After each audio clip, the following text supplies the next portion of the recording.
and a very chilly Monday, and a little different than what we've kind of been. We've had a few days of warm weather, and then now we've kind of in this cold front. But we're not complaining, just explaining, right? That's true. It's true. It's true. All right. Well, let's thank our sponsors this morning, Melissa. Okay, we have Meadowview Healthcare, Walmart, Salem Crossing, Hoosier Uplands, Americans for Prosperity, Fantastic Sam's, Fox Pearly Wealth Management, and Po' Boys Barbecue.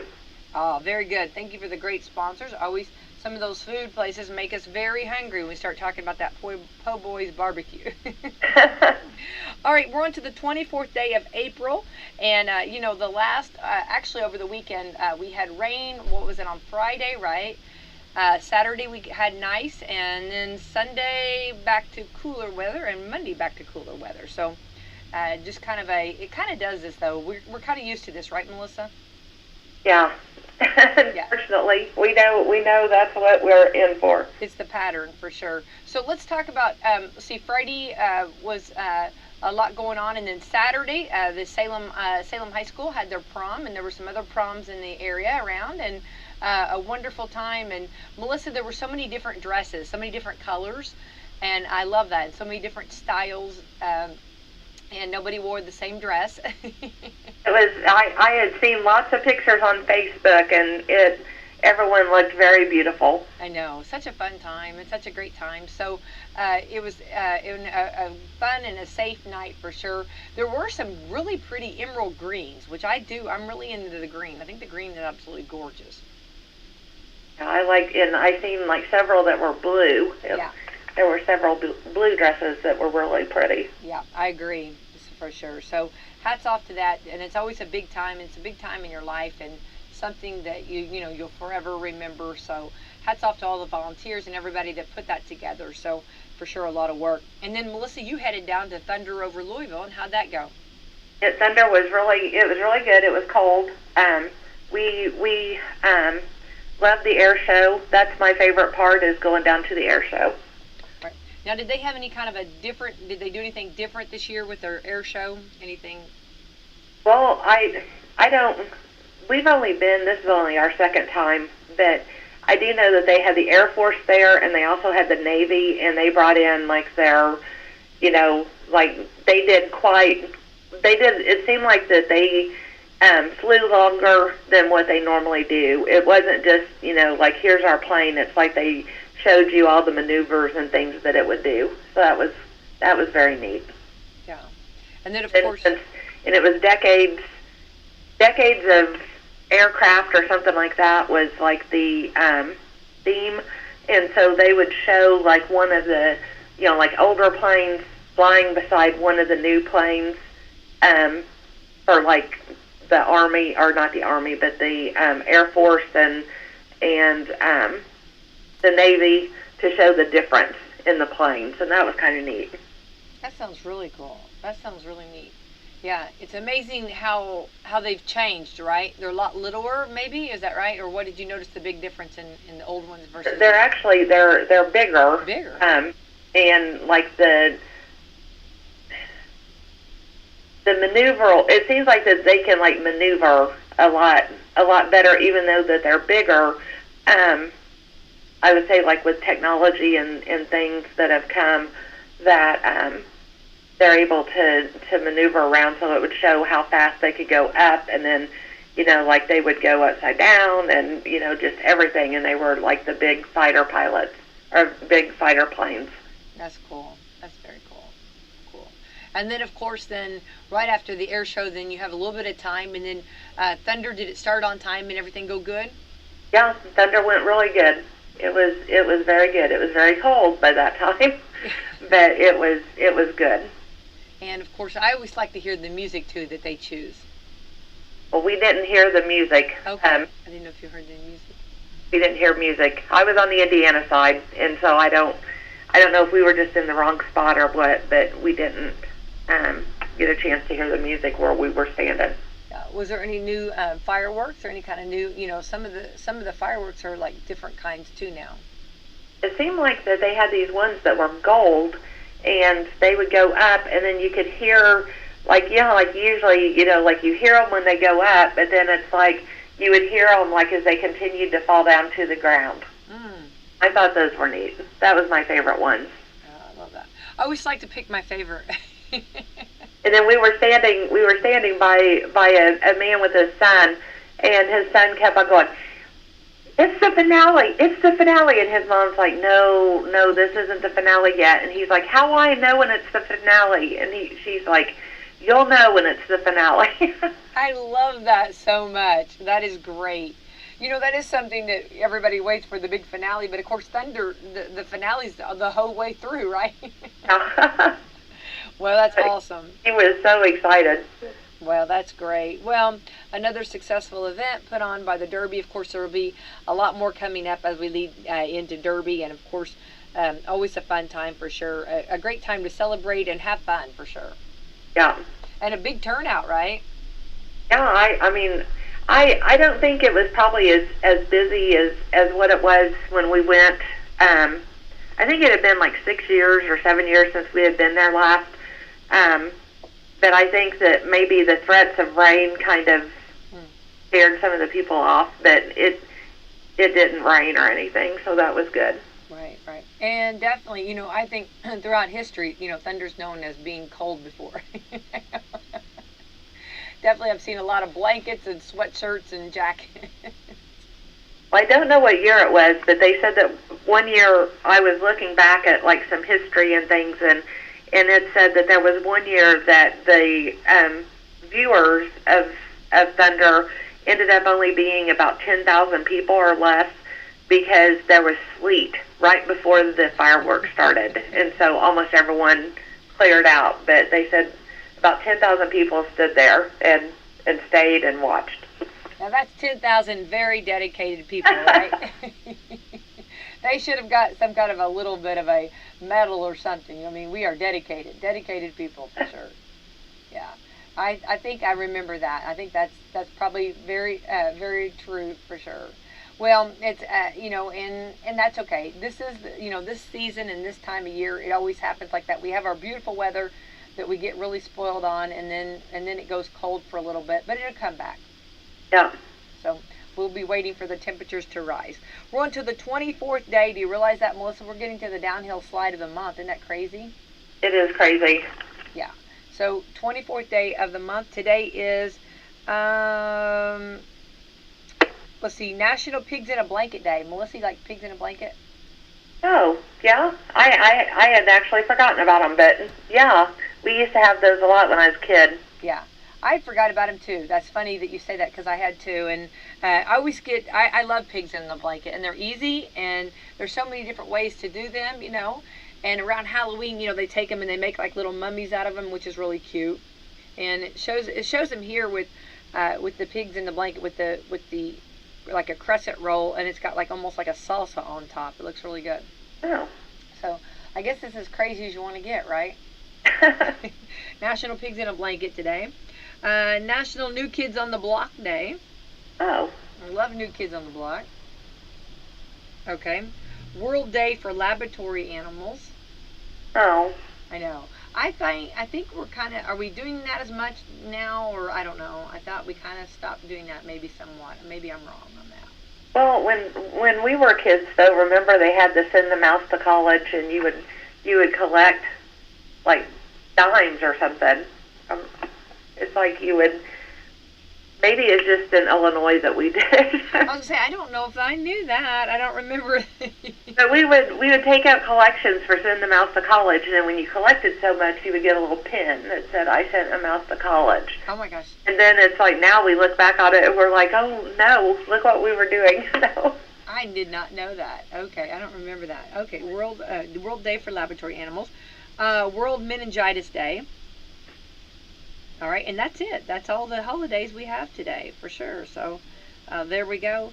So anyway, but we're on to the 24th day, a very chilly day of April. It's going to be a little cooler. Looks like, as far as our weather this week, we are going to warm up a little bit. We're right now 34. We're going to get up to 54. There is freeze. It was a freeze warning, and there was freezing going on, actually. So hopefully anybody that went ahead and set flowers out, you brought them back in. It looks like tomorrow we're going to be up to 63. Wednesday 63, Thursday 59, Friday 64, Saturday 63, and we're going to get to 50s over the weekend, and next week 58. So, and our air quality, Melissa, is good. Air 32, which is similar to yesterday about this time, and it's considered good. So it's good to know that. And we're 34 right now. So a little bit on temperature.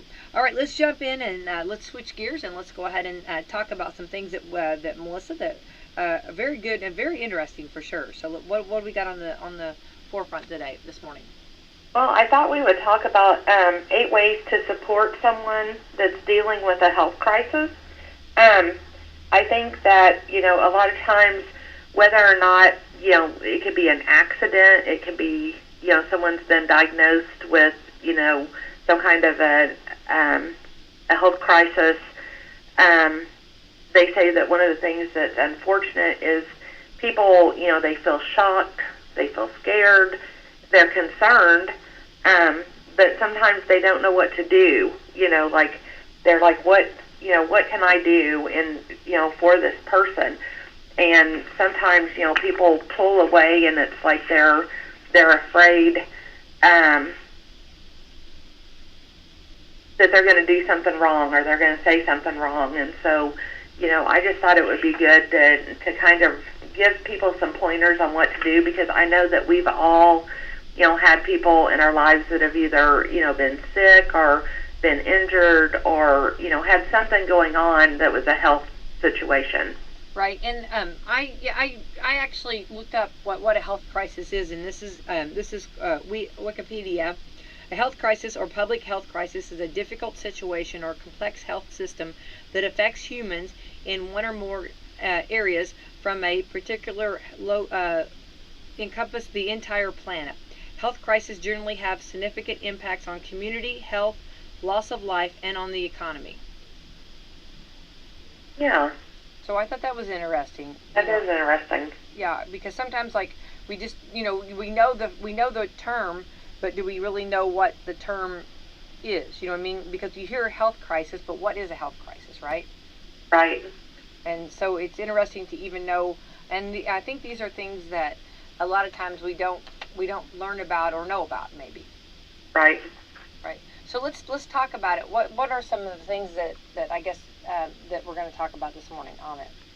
Well, the number one thing is to say something to the person, if they're like a friend of yours or a family member or someone that you've been close with. Even, they said, because it seems like people sometimes go quiet and they don't know what to do or what to say when they have a friend or a loved one that's sick or, facing some kind of a situation where they're, maybe terminally ill or whatever.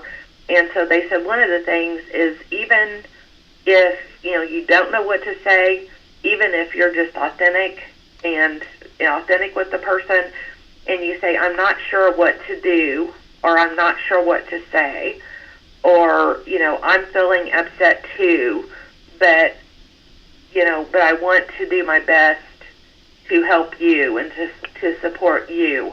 And, so sometimes it's better just to tell the person, I'm not sure what to do, I'm not sure what to say, but at least put it out there in case they want to discuss it and talk about it.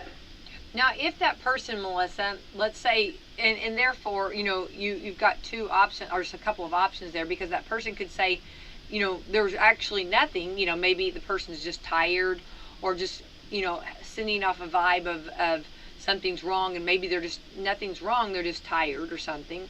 Or if they are, then I guess that's opening the door for them to kind of to open up to you, right? Yeah. And, like one of the things that kind of goes with that is to don't pretend to be a medical expert. Sometimes it's like whenever you hear about someone that has a certain diagnosis, maybe someone that you knew has had that before, or maybe you've had it, or you've known someone really good that's had it. And so they said, don't pretend to be the doctor. It says they don't need the person that is experiencing this, situation, they have doctors, they have, their medical professionals that they're getting, their information through. Mm-hmm. So they said, usually it's not best to say, well, my cousin's brother had what you have, and this is what happened with them. That the person does not need that.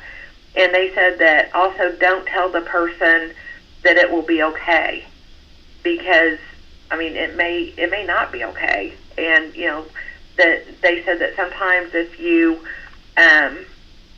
say things like it will be okay, or if you tell someone, you look good today. They said that sometimes that can even be a negative thing, because they said that sometimes someone can be really sick, and maybe from the outside they don't look sick. They really don't look like they're feeling bad, and so sometimes that can be seen as being dismissive of what's going on with the person.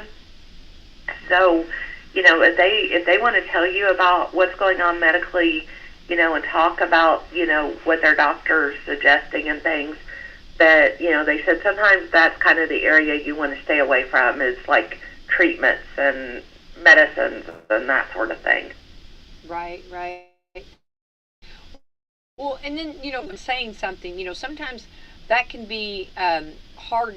It can be very difficult when you're not knowing for sure, how to approach and how to say something. You know what I mean? Like what you're suggesting is saying that, I don't know, but what was your suggestion on that again?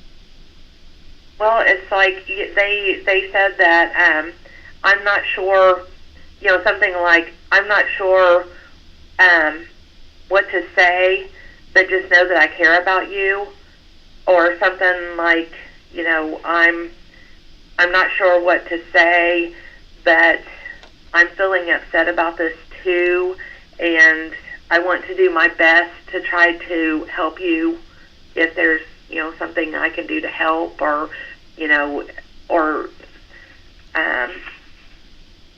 sometimes they said that the best thing, it's also one of the things on the list, is to provide a sense of normalcy. So, sometimes the person may be, really facing a serious health issue, that they may just want someone to spend time with them, like watching TV shows or watching the game, like if they like basketball games or baseball or, hockey or whatever it is they like to do. Just do those same things that you would normally do with that person at their house. Like if they don't feel like getting out, but if they're open to visitors, just try to make it as normal and just hang out with the person. Right. Okay, and then let's go on to number 2. Then don't make it about yourself, is the second one. And it's like, they say to like take yourself out of the equation, mm-hmm. and to allow the person to open up and say how they're feeling, or you may say something like, I've never been in your position, but if you want to talk about it, I'm here to listen, or something like that. But don't just always try to make it about you. Right. Do you think people like and this is something that on our words, a lot of times, and I think I'm as guilty too, but words can become so, we don't realize the impact that words have, or I don't want to say the word's cheap, but like sometimes we say a lot of words when words are really valuable and very valued, and sometimes like we'll say, I understand what you're going through, and the person is, no, you don't, you know what I mean, necessarily, right? You feel like that? Do we say that? A lot of times we say that, oh, I understand what you're going through, you know what I mean? And I think, like saying that you understand, I sometimes think that could be like, where it said that, like on, let me see here exactly what that said. I think that could also be like dismissing, yeah, how sick the person is, because like we're talking about, like whenever we're talking about like the health crisis, that's more somebody that's like, been diagnosed with something like really bad.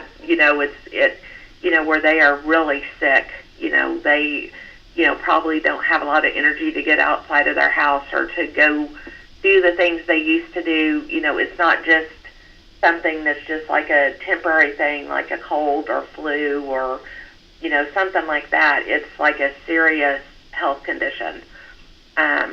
So, I do think that we do need to watch what we say, and I think that sometimes that's when it's just better just to say, I'm not sure what to say, but just know that, I want to be here for you, and, is there something you would enjoy us doing today, whether it be playing cards or watching TV or, just something that a person could do that maybe doesn't have a lot of energy to, get out and do the things that they used to do.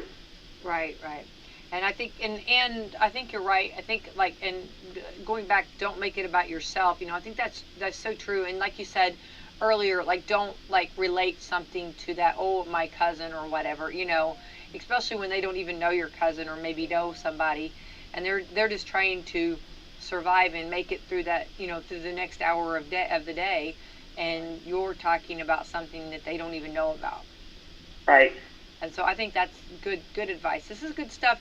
And I think sometimes, like when we talk about this and we're kind of like going over it, like you realize that. But sometimes when you're just, maybe all the hustle and bustle and everything that goes on in life, sometimes we don't realize what an impact what we're saying and that we're doing it that way.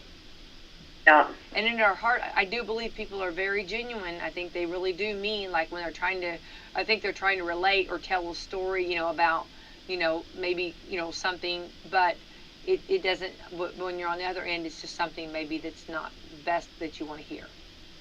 Well, and it's not on this list, but I think that also something that's good to have if it's at all possible, and some people probably don't have the luxury of having it, but is to have a gatekeeper, is kind of what I call it, and like someone that kind of manages like who comes to visit, how long they come to stay, and is able to kind of set down some like rules, so to speak. I know that like when Sean was sick, we would, I kind of was the person that people would text and be like, is he up for visitors or whatnot? And, sometimes I had to tell people no, but that was what was in the best interest. And also, if somebody was coming to visit that I knew was a very negative kind of person, or maybe I would just tell them that we weren't accepting visitors. Right. And if they came out if someone just showed up at your house, and you knew that, like, they kind of had a tendency to be more of a negative person and more of a draining type person or something, it's good to have that person that's going to, step outside with them and be like, we're being positive here, we're not mentioning any, Right. And kind of set down the rules, because I think there's some people that do. I think it's good for the person that's sick to have someone that's kind of watching out for their best interest. I totally agree. Absolutely. An advocate, or, somebody that just, that helps them out, because they're just trying to do their best, and they're not feeling well a lot of times. And that's not a, emotionally, that's not a good thing. And then you need somebody to I go to bat for you, or somebody like you're calling it the gatekeeper. I agree, 100%. But then, on the other hand, you don't want the gatekeeper to be a person that's making it about themselves. I mean, because like number 2 is don't make it about yourself. And so you don't want to have a gatekeeper that's doing what's best for them as the gatekeeper, but not considering the person that's sick. Yeah, I agree. Yeah. It's very important to have that gatekeeper be, someone that's strong enough to stand up to people, that also is going to do what's best for the person that's experiencing the illness. Right. I agree. Yeah, I think that's very good. Yeah, for sure. All right. Okay, and then you talked about not becoming a medical expert. So, like, don't try to, like, talk about, like, maybe things that possibly could work or things to do or stuff like that, right? Right. And also keep in mind that everyone is different. So, what a doctor, may have recommended or prescribed for one patient, it could be something totally different with this other person, because they could have, something else going on that they can't take this medication because they also have this going on. Or, maybe the person that you knew that was sick that had the same thing, maybe it's been 10 years ago.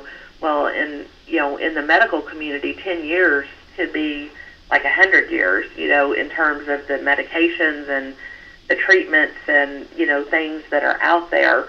So, it's like no two people are ever going to be treated like the exact same. So I think that's kind of a lot, too, as to where it says don't try to be the expert, because you don't know all the situation with that person, right, even if you've experienced it. Right. It says, what's our next step then? And then also do take the ask off their plate. So, so what they mean by that is to don't just say, let me know if you need anything at all. Because if and that may be what you're meaning. You may just, really mean, let me know if there's anything at all I can do for you. But they said that puts the person that's dealing with the illness in like an awkward position, and then they have to think of a way that you could help them. So now you've added something else to their plate, because now they're having to try to think of, well, they really want to do something. What could they do? Oh, I hate to ask them that. Or, well, I really need this, but they probably wouldn't want to do that. And so, they said that sometimes it's just best to just say things like, give me your to-do list, that you were, if you were going to run, it's like the gatekeeper, for instance. It may not necessarily mean that you're doing something for the person that's sick. You could be doing something for the gatekeeper so that they have the time to spend with the person that's sick. So, if they were going to have to go run errands in town, offer, is there some errands that I could run for you? Is there things you were going to pick up at the store? I'll go grocery shopping for you today. Or if they don't want that, I'll stay here from 2 to 5. If there's things that you need to go out and do, I'll stay here with them and keep them company for 3 hours. Or, offer to make dinner. But one thing, I do recommend about the making dinner, if you're making dinner for someone, is to keep in mind how many people are eating that dinner. Right. So, like, if you're only making dinner for a couple of people, don't take so much food that the person then is going to have to try to figure out what are we going to do with all this food, because then you've added more to their plate again. Or if it's the person that's sick, could be someone that has children, so you could offer to take them to, like, if their son plays sports, or if their daughter, is in choir, offer to run them to some of their activities or something like that. Well, that's good. And like what about making meals and stuff? That's good if you could just help with that too. Yeah, I think that's really good.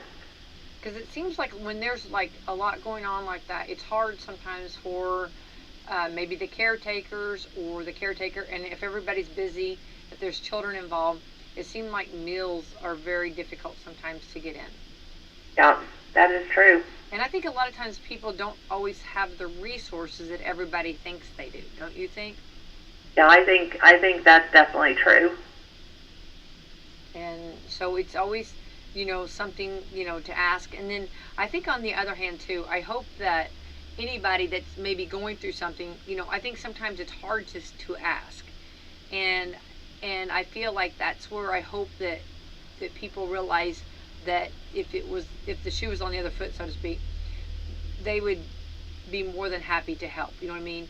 And I hope it's received well by the person that's going through this, or the family, or that it's okay to let people help, because that's what we do.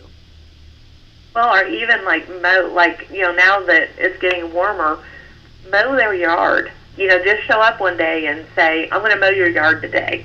Yeah.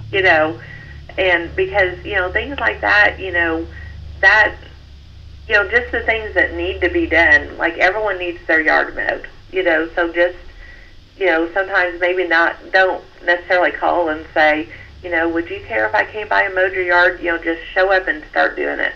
And I can't imagine someone not being appreciative that someone has taken that upon themselves to do. I agree. No, I think you bring up some good points too. And sometimes, like we'll say, tell me if you need your yard mowed. Well, that person's not necessarily going to call and say, hey, I need my yard mowed. So just do it. Faith without works is dead. So put it in the works, right? Right. So I love that. I think that's good.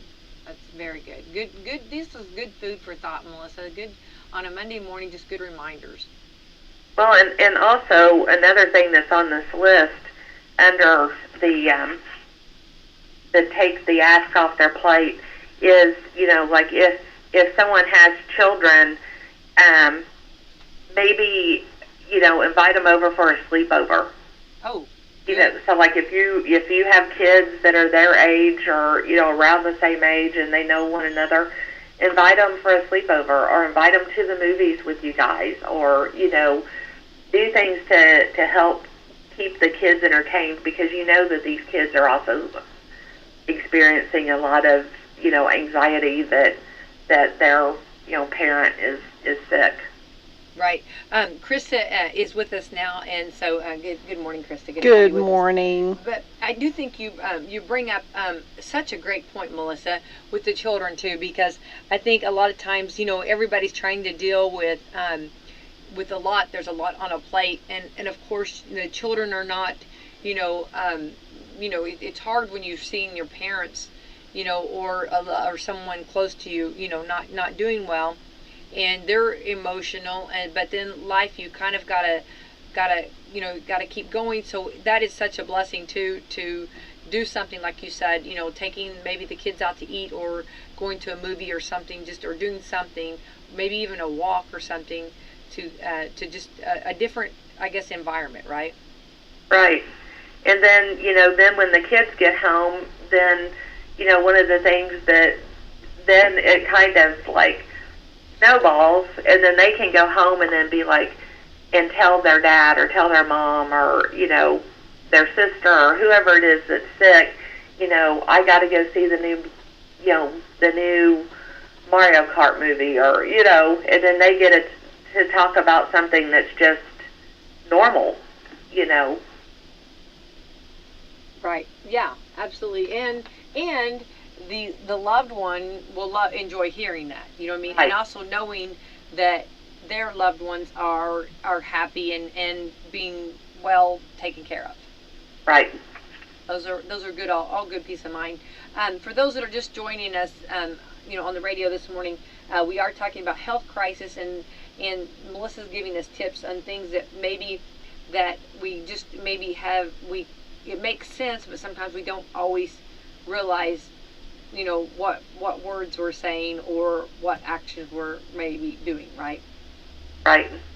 So good tips. All right, what's next, Melissa? The next is to give encouragement.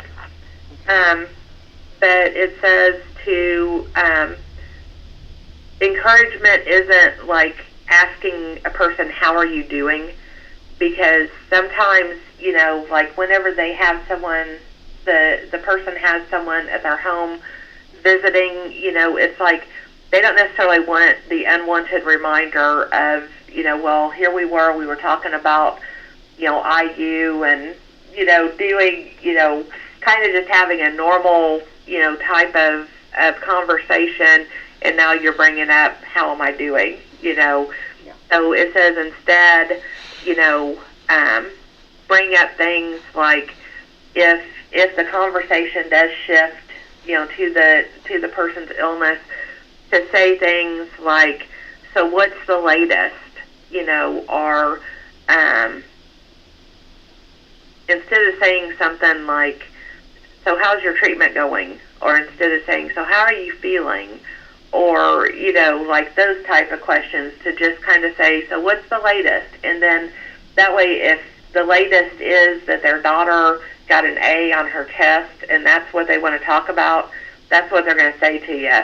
Whereas if they say, well, I went to the doctor Thursday, and then, they tell you about their doctor's appointments, but to kind of use questions that could be taken in different ways, so that the person has the ability to talk about their illness if they want, but then it could also be a question that they could talk about something else and not feel awkward.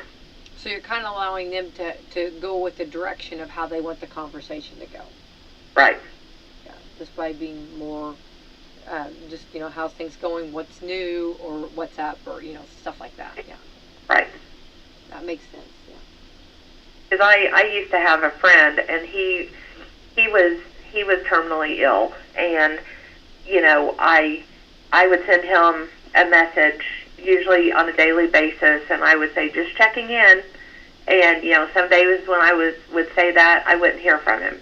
Some days I may not hear from him for 2 days, but then, some days, he would send me back a message and say something about how he was doing, or what was going on, or he thought he was going to have to go to the ER, or they were changing some of his treatments. But it's just, I think that it was good for him to know that someone was checking in, even if it was just by a text, that, and I didn't push, like if he didn't respond that day, I didn't say, haven't heard from you, so what's going on? It's like, give the person the opportunity to respond, but don't push them for a response. I agree.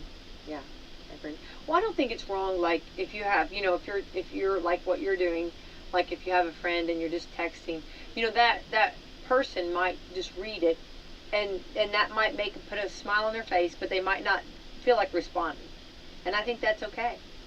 Yeah.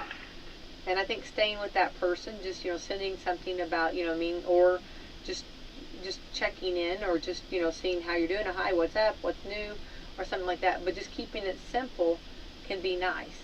Yep. Or like if you normally sent somebody like a little Snapchat or something, like of a goofy face, or keep on doing those things. Like do the things that were normal for you before this happened, because I think that the person that is going through this illness, they want to try to keep those normal things in their life. Right. Yeah. I think that's true. That's true. All right. Well, this is good advice, Melissa. All right. What else we got? Anything? Are we? And then there's only 2 left. Okay.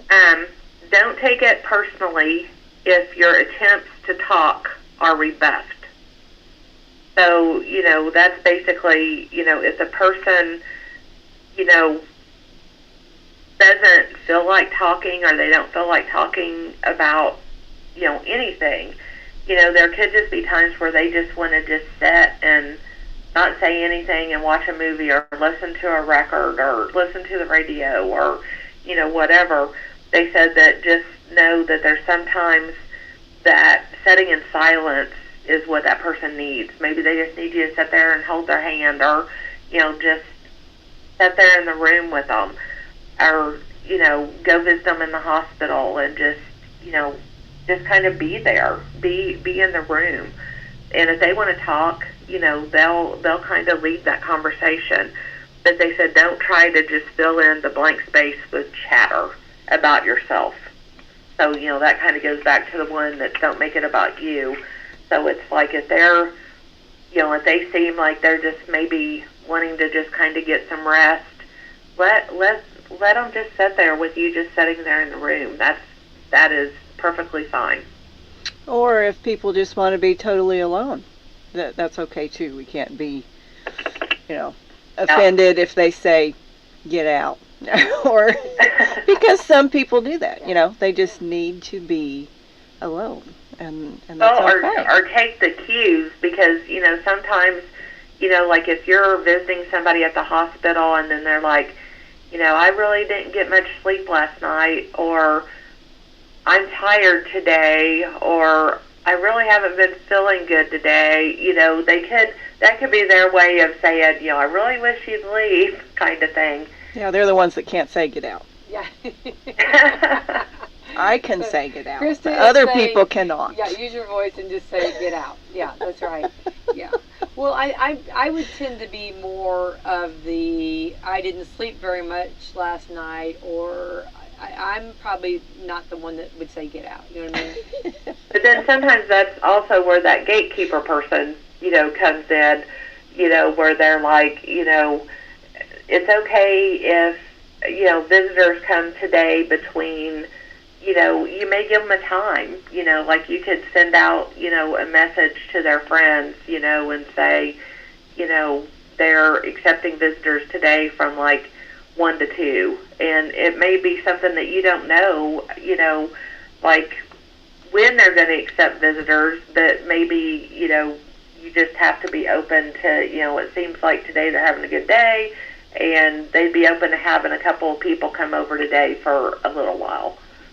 Right. But, you don't want people just coming, to the hospital and just never letting them get any rest, because they'll keep up enough. Well, and I think too, if and I'm with you 100%. I think everyone should have that advocate or that gatekeeper, however you want to say that. But also, if you talk to your nurses, the nurses are really good. If you talk to them and you share that you really need to get some rest and you really just want some alone time, or however, the nurses are really good too about that. Their first priority is you, the patient, and they are. I've seen some really good gatekeepers and some nurses. They have no problem saying get out. No, the nurses are very good at that. Yes, and they will go to bat for that for their patient for sure. So that's always good if you don't have that other person, or maybe your gatekeeper or your advocate or however is at lunch or has to go home and shower or something.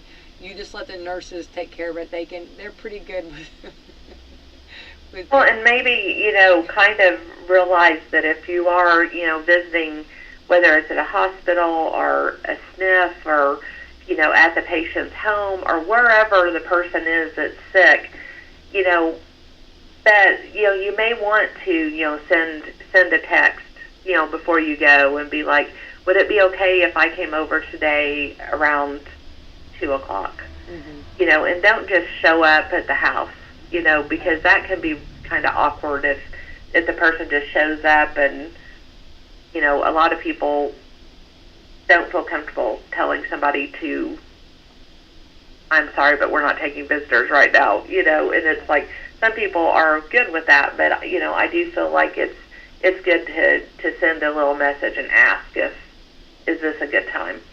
Right. And that's nice to do. Unless you're going to go mow their yard, then just show up and do it, right? If you're going to mow the yard, just show up. Or even if, even if you're just going to show up with some food, just, say, I'm here just to drop this off. I don't need to come in. I'm just bringing some things for you guys. Well, and I've noticed on that too. When I do that, like a lot of people say, "Oh, you got to," or do you want to come in? And it's like, no. My whole purpose was just to bring food and out. And right. I don't want to disturb you. I don't want to bug you. I just drop off some food, and and that's something that you got to remember. If that's your goal, if that's what you want to do, then don't. When they do, sometimes people will just politely say, "Oh, did you want to come in, or do you want," and I always try to say, "No, not at this time." You know what I mean? Right. Yeah, like you said, just, I was just going to drop this off, whatever it is that you're dropping off. Yeah. Right. And I think that's what we need to keep in mind. And because sometimes people will invite us in because they feel like they have to, or the politeness. and really, we'd rather them eat the warm meal and enjoy their time, and we'll visit later. Right. So, okay, what else, Melissa? And then the last one is don't disappear. Because like there are, a lot of times, that whenever somebody becomes sick or, becomes ill, that people don't know what to do. They don't know what to say. They are intimidated by the illness, and so they just like ghost the person. And it's like, don't do that. That's like the worst thing you could do. So, that's where you kind of do some of these other things that we talked about, like just go set with the person and it's like whatever your relationship was with the person prior to their illness, continue that. It's like if you went over to their house every Sunday and watched football, do that. That is what you guys normally did together. That, if normally the things you did involved, like going on a cruise or like doing things that now this person is not able to do those, try to find some way to substitute those sort of things with the person. But just don't just drop out of their life, because I feel like that, it says that,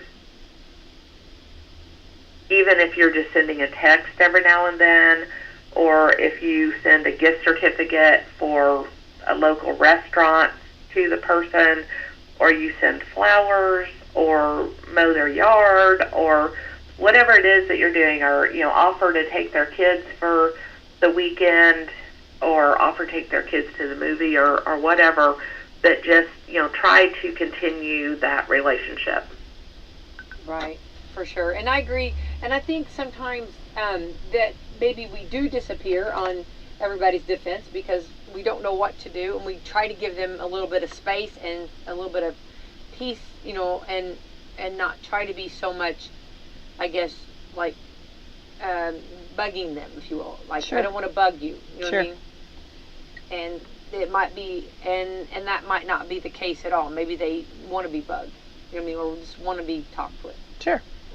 And if you were a good friend or, whatever before the illness, ask them, and if you don't feel comfortable, talking on the phone about it or in person, just send a text and say, do you still want me to come by Sunday to watch the game? Or, just, I was planning on coming by today. Is it good for you? Or, say something that, just let them know the offer's still there. Or, maybe if you used to go to their house on Sundays and watch football from like noon to like 8 o'clock at night or 10 o'clock or whatever, it's like, yeah, that's probably a little bit overdoing if the person's not feeling well. But at least, maybe say, well, how about I'll come over for the 1 o'clock game?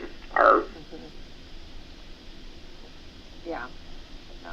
Well, this is definitely good food for thought, and definitely things that, like, a lot of times we just, it all makes sense. We just maybe just need some good reminders of this.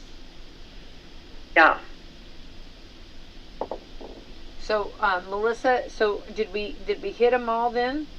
Yeah, we hit them all. Okay, so let's just say them verbally. Go back over it. Just. Number 1 was to say something. 2 is don't make it about yourself. 3, take the ask off their plate. 4, don't pretend to be a medical expert. 5, do give encouragement. 6, don't take it personally if your attempts to talk are rebuffed. 7, do provide a sense of normalcy. And 8, don't disappear. Right. Very good. Definitely. 1 through 8 is they're all important, but pretending like you're the medical expert. Krista, at MetaView, I'm sure you see all kinds of doctors right there, right? Everybody becomes a doctor. Yeah. we do. And, there's just a wide array of people that are very involved in their families' lives and or loved ones' lives, and that's wonderful that they're involved. But sometimes they do need to at least listen to the advice of healthcare professionals to see what's best for their loved one, and let their loved one have a voice as well.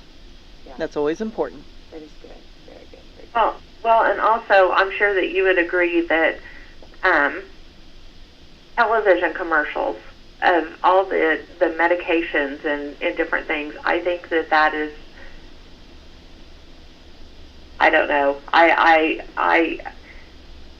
trying to find the right words to be nice, but I just feel that it's bad that we have so many television commercials that are saying this is the best medication for blah, and then it's like everyone thinks they need to be on this medication, and it's like they don't even know about the medication, they just know what they've seen on TV, and this TV commercial has made it just look like this is going to be like the cure-all.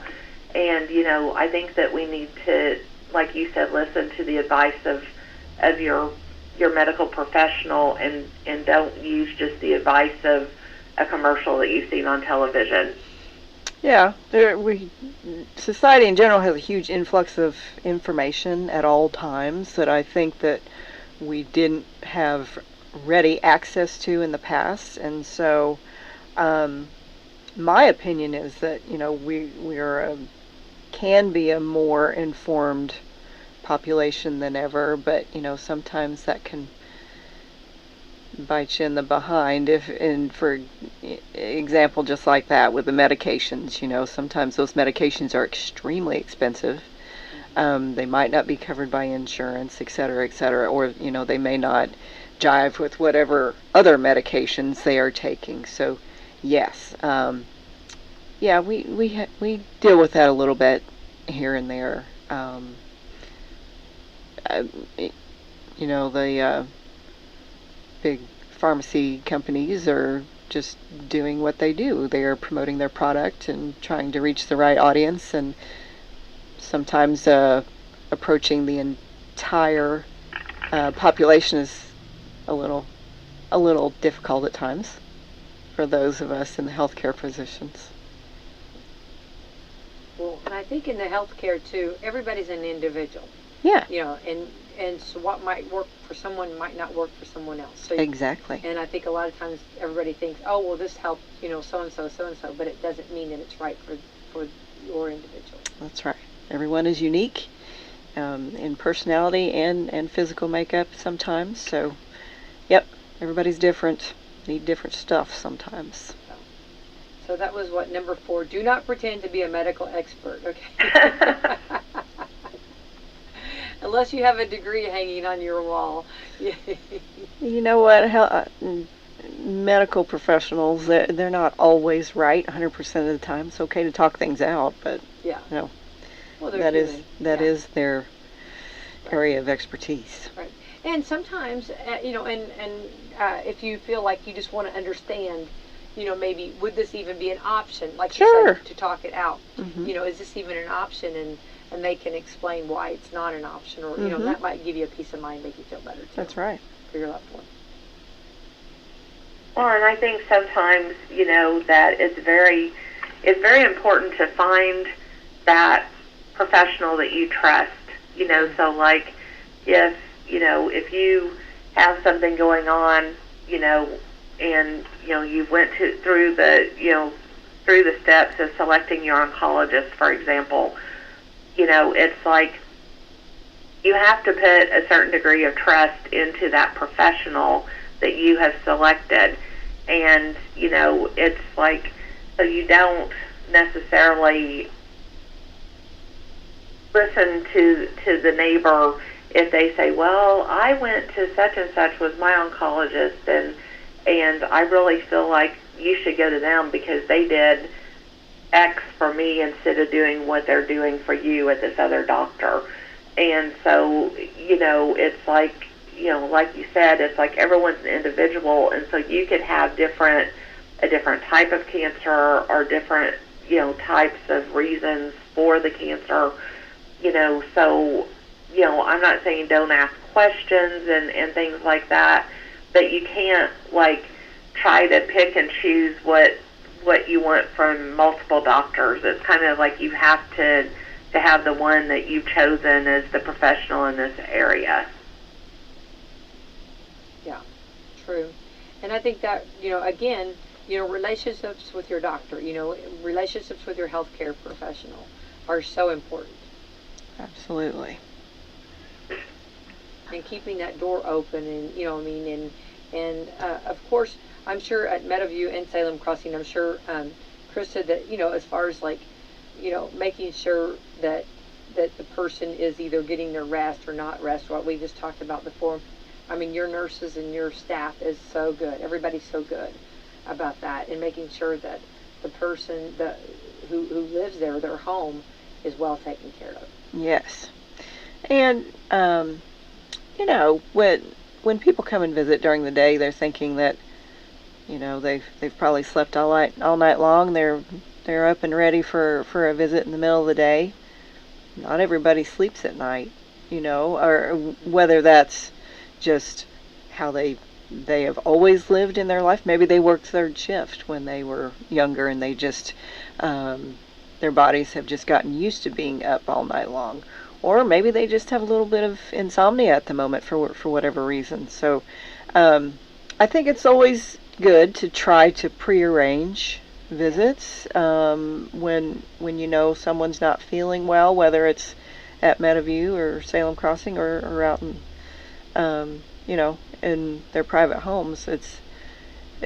People don't always think about that. They think that most of us live in a 9-to-5 world, and that's how we work, and that's not always how it is. Some people sleep until noon, and they're not being lazy. That's just how their body works. So, yeah, always be mindful of the person. As I said, everybody's an individual. Everybody's different.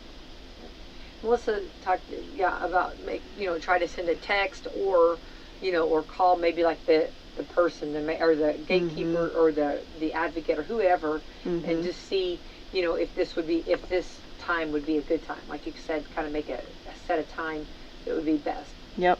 For everyone. And also that might be time too that person might be a bath or a shower or something time too. That's true. Or a certain show they like. That's right. A certain soap opera. Don't mess with what is it? General Hospital. My stories are on. My stories are on. That's right. Don't tell me what my stories are. Yeah. Or the Wheel of Fortune. Or the Wheel of Fortune. The Wheel of Fortune, but no, that's wrong. Price is Right. Price is Right. Yeah. There you go. There you go. A lot of people like The Price is Right. Yeah. Well, and I've seen that they say, I've read about this, like a game show is supposed to make your mood change. Like it's supposed to set a good vibe, a good mood, because you see people winning, you see people happy. So they always say to boost your spirit or boost your mood, watch a game show. Really? So there you go. Okay. Oh. So my reasons for watching Jeopardy are justified then. There you go. That's there you right. go. What is the reason? Boosting your spirit. Boost your spirit. Sure. Well, and I laugh because I've not been a soap opera person, but I've got friends that are, and it's funny, how they really are into their story. Yep. So. But anyway, Melissa, thank you so much from Hoosier Uplands. You guys are fantastic. Of course, we know you've got so many hats that you wear at Hoosier Uplands, and I always like to remind everybody from the up in Bedford, the Serenity Now, which is fantastic, to the preschool, which I'm sure they're starting enrollment soon for that if they haven't already, at the preschool, and then of course from your hospice to so many other facilities, heating and cooling in the community, helping out with people. You guys do a lot. Now we touch a lot of lives in our communities, and I'm the administrator for the home health and hospice. But if anyone needs any kind of services, they can call 812-849-4447, and Becky says that's the mothership. And basically, with that number, they will either get you through to the person that you need at Hoosier Uplands, or we would refer you on to another community source that we feel would be able to help you out if it's not Hoosier Uplands. Right, very good. Yeah, I love the mothership. I think that's a good direction to call. And also, you got great resources too. So you guys do a fantastic job. And of course, Meadowview, you guys are up there doing wonderful. And everybody complements each other. I love that. Everybody working together and complements each other in the community. And, you know, this is what it's about, is the person and the life, you know, what, you know, that they're living. And that's what I think everybody in our community have. I think we all have that mindset, and we all have that like-minded, that the person and people's lives come first. Absolutely. Yep. Meadowview is very appreciative of Hoosier Uplands. We work with them pretty regularly, and they're very helpful to our residents. Yeah, love that. Love that. Well, Melissa, we'll get out of here, but and Krista, thank you for joining us this morning too. Meadowview Healthcare Center, you guys are fantastic up there. Thank you. Let's take our actually Melissa's got our sponsor, so Melissa, you want to read right. that again? Oh no. Oh, you don't? Okay. Hold on. Right. I'll just give them to Krista. All right, okay. I'll do it. Go ahead. Meadowview Healthcare, Walmart, Salem Crossing, Hoosier Uplands, Americans for Prosperity, Fantastic Sam's, Fox Perley Wealth Management, and Po' Boys Barbecue. All right, fantastic. Melissa, have a beautiful day. Krista, have a beautiful day. Thank you. Thank you. Bye-bye. Great. Bye. Bye-bye.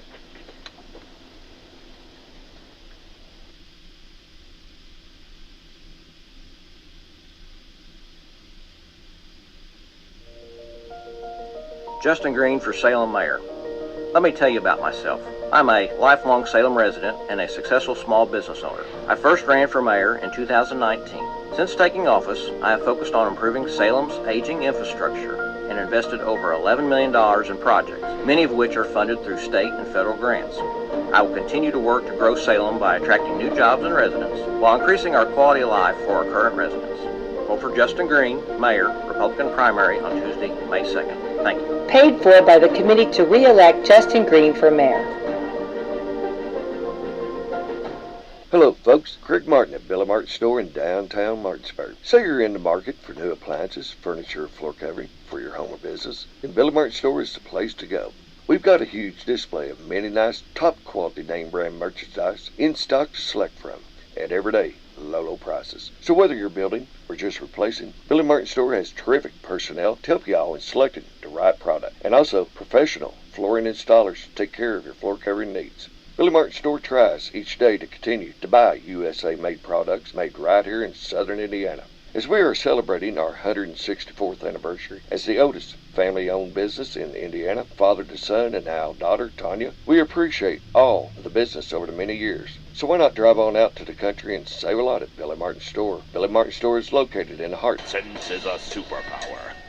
American heroes, Rick and Bubba. 6 minutes past the hour. The Rick and Bubba Show. 866. We Be Big is our number from the No Name Studio on the bleeding edge of technology from Sweet Home, Alabama to the world. And Speedy is here. Helmsy is back. Adler's got you covered on the YouTube channel. We have a new highest bid. Welcome back, Bill Bubba Bussey. Rick, glad to be here, and thank all of you for joining us. So we're doing a fundraiser for Children's of Alabama. The person who donates the most gets to go to the Indy Grand Prix this weekend, and they also get to ride in a two-seater with an Indy driver around the track prior to Sunday's main event. And now the Speedy, the new number is 1150? 1250. 1250. 1250 is the leading bid. All right, 1250 Still a deal right there. The leading bid. If you can bid more than that, then you'll get yourself in the game. If you can't, then you're out of the game. You can find out, just simply send your bid to Speedy at rickandbubba.com. We're not taking calls on it because we don't want to bog the phone lines down with that. We've kind of learned over the years this is probably a better way to do it. So Speedy at rickandbubba.com if you can bid more. If not, $12.50 is the walking dog right now. And can I say, go all in. Don't mess around, because we're going to cut this off here before long, and I don't want you to be out thinking, man, I would have done more. You know, Yeah. so go all in with your bid, so we'll know. Yeah. That strategy usually leaves somebody disappointed. So don't do that. Holding the old proverbial bag. That's right. Go ahead. If you've got it to give, I mean, look, it ain't gonna do you any good anyway. There's nothing, you know, if you don't believe that, don't pretend that that's all you could give when you could have given more. Just ask Ananias and Sapphira in Acts chapter 5. Sure.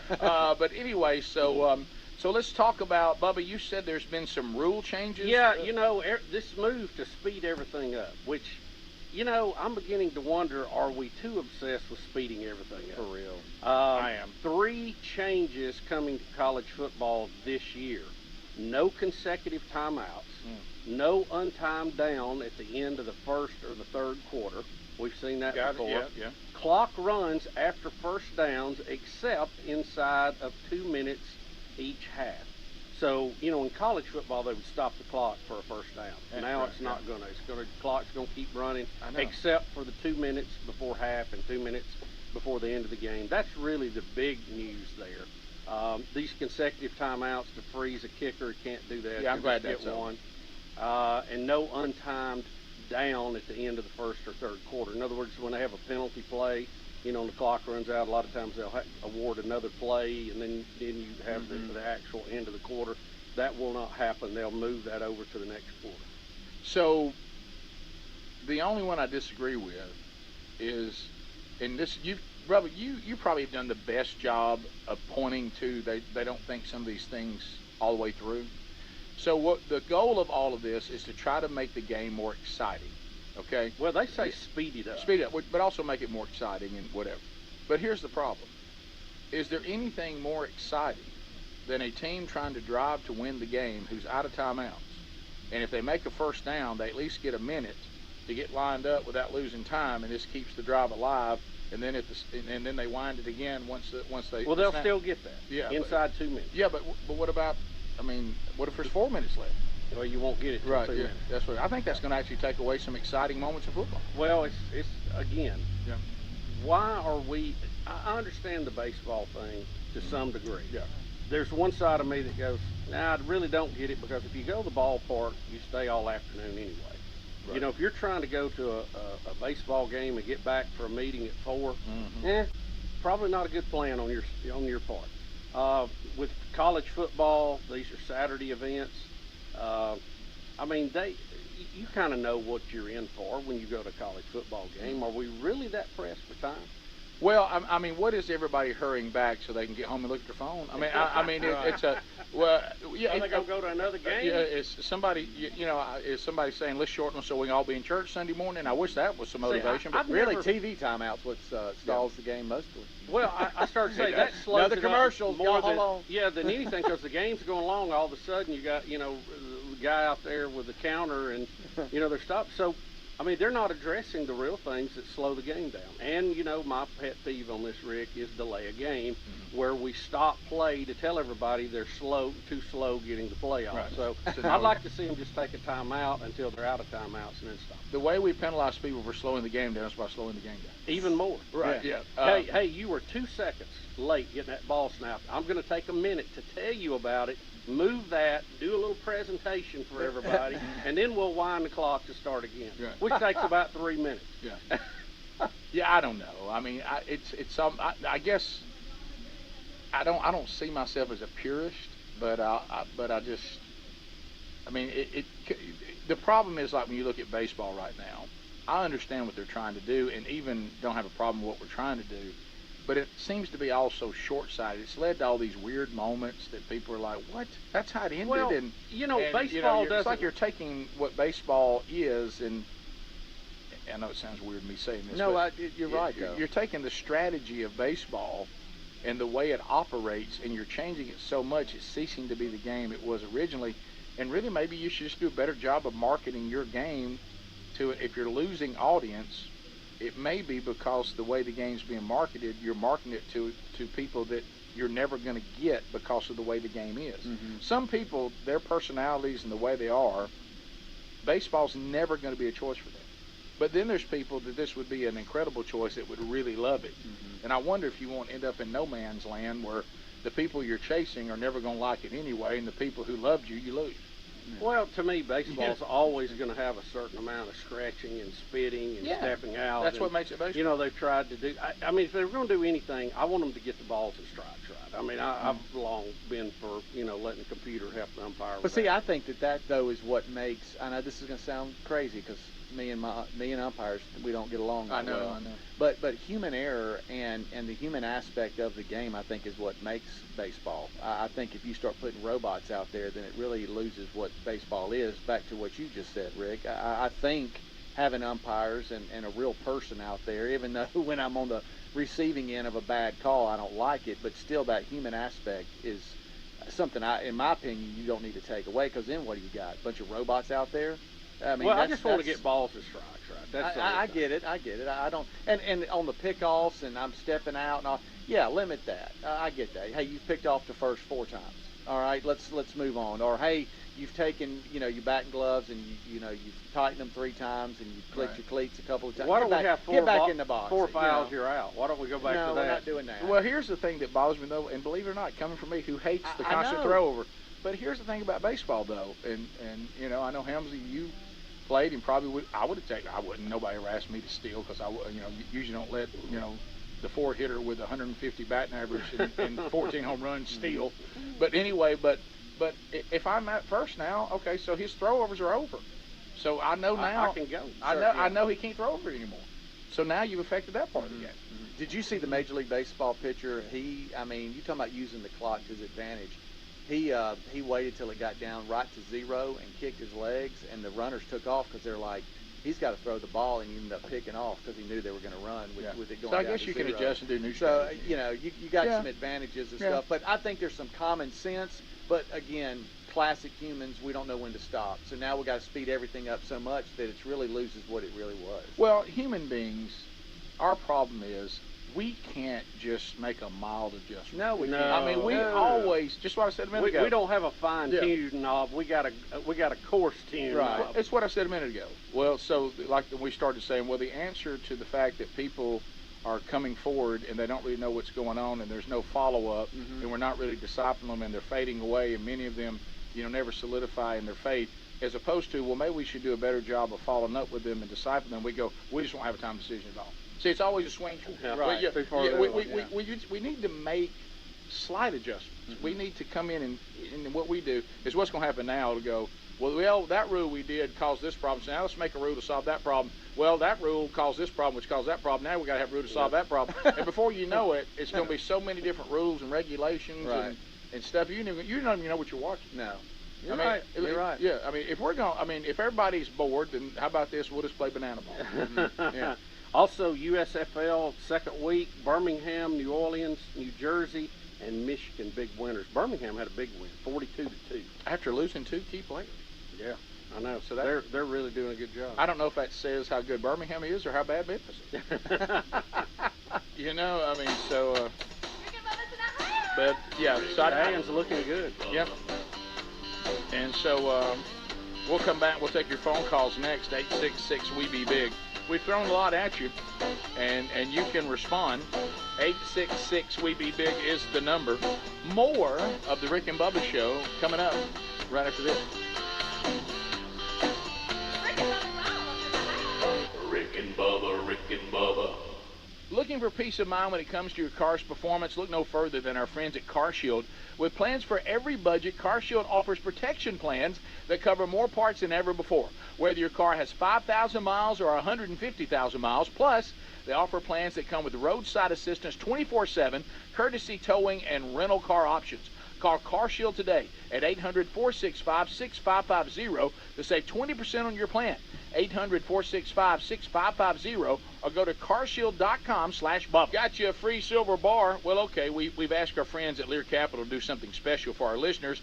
Look, highly respected financial analysts predict gold prices could soar as much as $4,000 an ounce. Now, there's no magic 8 ball that guarantees that's going to happen, but gold has outperformed the S&P 500 for the past 20 years. Right now, new Lear customers receive a free 1-ounce silver bar with every ounce of gold you purchase. Free silver bar offer expires soon, so hurry. Visit LearBubba.com. That's LearBubba.com. Paid for by Christian Care Ministry. Let's see, if something costs less, but people are happier with it, That sounds like something to look into, and that's MediShare. Maybe you've heard switching to MediShare to pay for healthcare can save the typical family $500 a month, and that's huge, but it's also true that people are way more satisfied after making the switch, too. The customer satisfaction rate for MediShare is double that of the typical health insurance plan.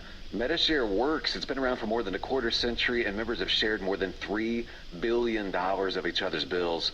People love having telehealth and a huge nationwide PPO network. So, yeah, you can save a ton and like it better. Imagine being happy with how you're taking care of your health care.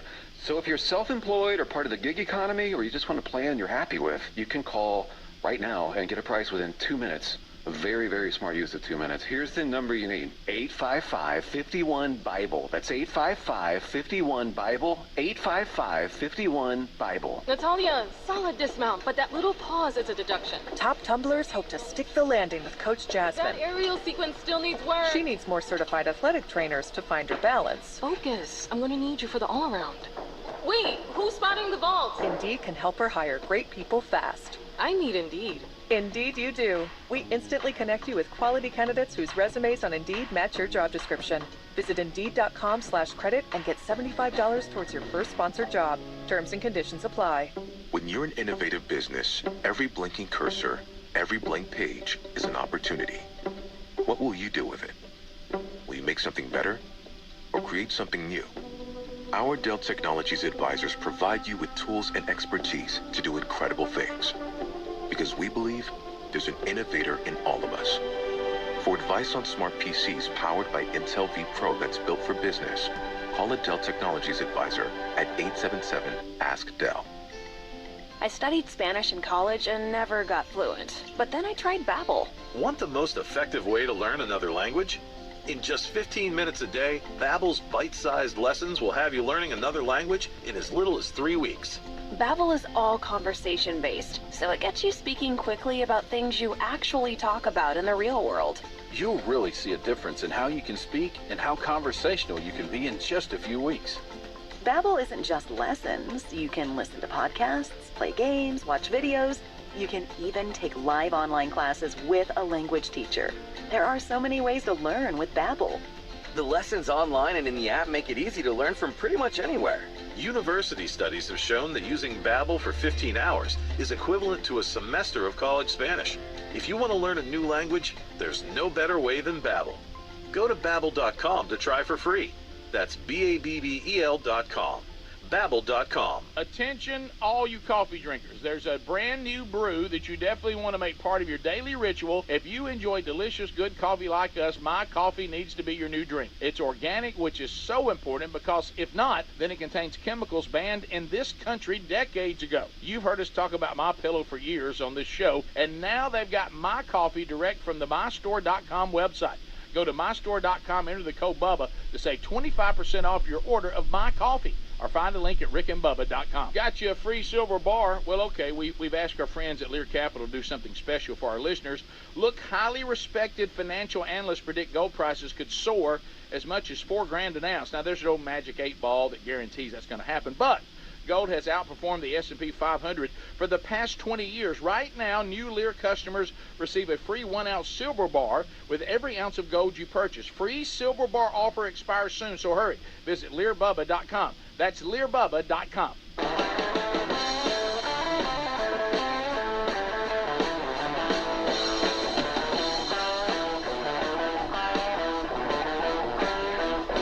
It is 21 minutes past the hour. Rick and Bubba Show. 866-WE-BE-BIG's our number. We'll take your phone calls. Still to come. Helmsy back today. We'll hear about Helmsy's road as a tennis coach this year. And he's seen some pretty cool things out there on the road. Believe it or not, the real Greg Burgess not here today. And the reason he's not here, I don't even know what the... Because I told you why he's not here, you wouldn't believe it. He's... From what we gathered, a stray dog gave birth to 9 puppies at his house, and then the mom passed out because of low sugar, and he and his wife are now nursing and feeding the puppies every 2 hours. Does that seem accurate? Is that not what we heard? Does that seem Rick, like that? That's okay. you. Okay. You said it. Okay, I said it. All right. Also, the highest bid for Children's of Alabama If you want to, Speedy at rickandbubba.com. We'll cut those bids off at top of this hour. So you got about 38 minutes. The highest bid at last check was $12.50 for you to get tickets to the race and also get to ride in a Indy car with a driver in their two-seater prior to Sunday's race. Bubba, you were telling me about this, and David, I think, is going to update us. I'm getting emails, too, from this past weekend. You mentioned the USFL, and it's caused people to respond. David, go ahead. Hey, guys. How y'all doing this morning? Good. Hey, real quick on that Greg Burgess puppy thing. It takes me back to that segment where I think he was going to do lipo, and Coach Burgess called in, and I remember that laugh he had over the phone about him doing lipo. Man, it was funny. But, yeah, apparently at the end of the game there, Birmingham's up 35-2 and scored a late touchdown, and the New Orleans coach, when he went out to shake Skip Holtz's hands, like, we'll remember that. So it was an interesting ending. Skip Holtz, the coach of the Birmingham Stallions, and Todd Haley, who is the coach of the Memphis Showboats. Not New Orleans, Memphis. They're all mocked up in the USFL, so you get to hear it. Let's listen to this exchange here, Rick. Right. See what you Okay. I haven't screened the audio. I don't know if the person's like commenting on top of it. Sorry, hold on. All right, and so dangerous. Yeah. Well, I got a delay, so you two people will hear it, but that's all right.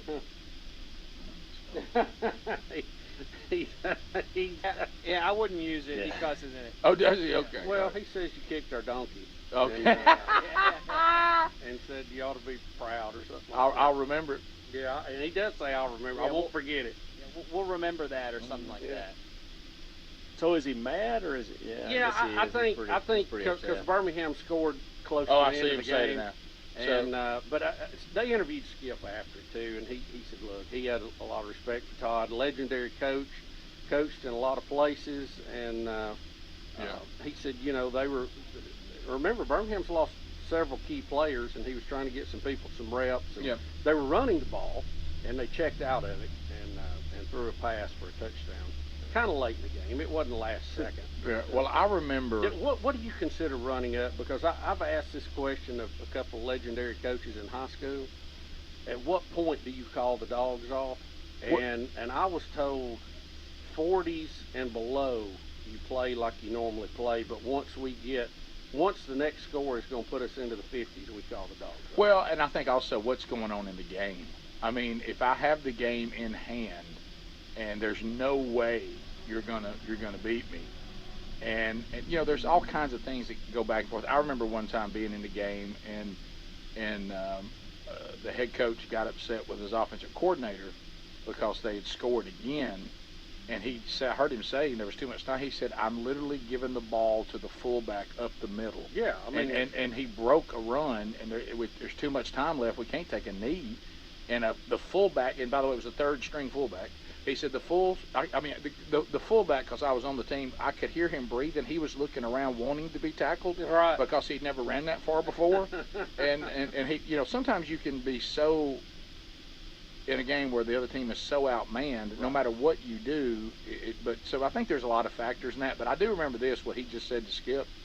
So speaking of Dad, when Dad took over at Jacksonville State University, they had gone through a rough patch. They had not been good in a few seasons, and the program was in really bad shape.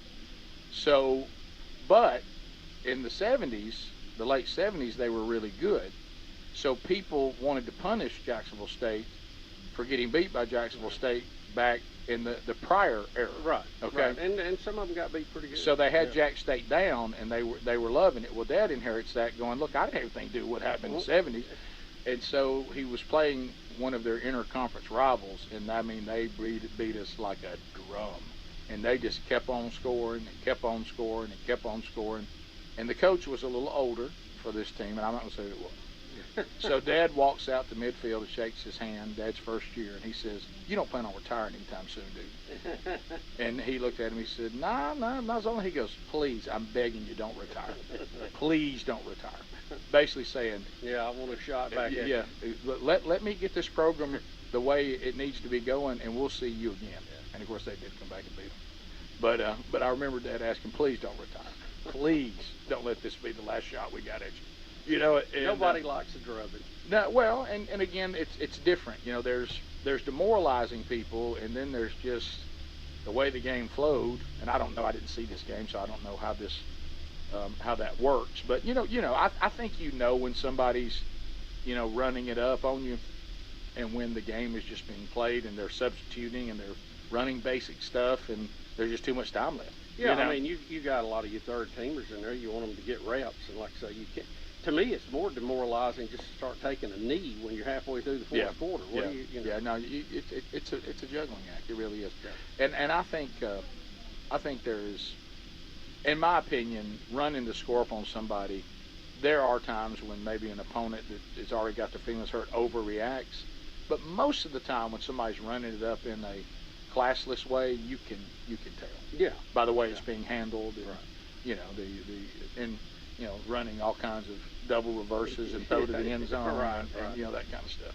But then there's these players that are in there now, don't get to play much. Right. And they're trying to win a position. Right. So move up. At the end of it all, and I've heard some coaches say this, we can cry about running up all we want to, but at some point we have to take responsibility as the opponent that we need to do something to stop you. Yeah. Now, where you can get in trouble if you're a run it up person is you've got a lot of wounded, angry people. Yeah, you could fall victim to the cheap shot. Yeah, and you saw Johnny Manziel pay a price when he kicked the field goal one time as quarterback. Yeah, I say that was a little well, and what you do, see, if I was playing defensive line, I was saying, look, the game doesn't matter, but if you don't think I'm going to hit Johnny Manziel, get the flags ready, because here I come. I'm probably headed to the shower. Right. So, bottom of the hour, we'll be back. 866 We Be Big. Coach Bullet heads back. The journeys of Helmsy. We'll hear from him when we come back. More Rick and Bubba coming up. Rick and Bubba, Rick and Bubba. American Standard Heating and Air Conditioning is built to a higher standard, so you can focus on the problems in your life that really actually matter. Like the gap between your bed and wall that's big enough for your phone, but not your hand. Or the gutters growing their own trees. Or the wall outlet your kids keep calling Sparky. Whatever you're worrying about, it won't be your heating or air conditioning. American Standard Heating and Air Conditioning, built to a higher standard. Give Seth at Marshall's a call today at 812-967-3742, and we'll be glad to take care of you.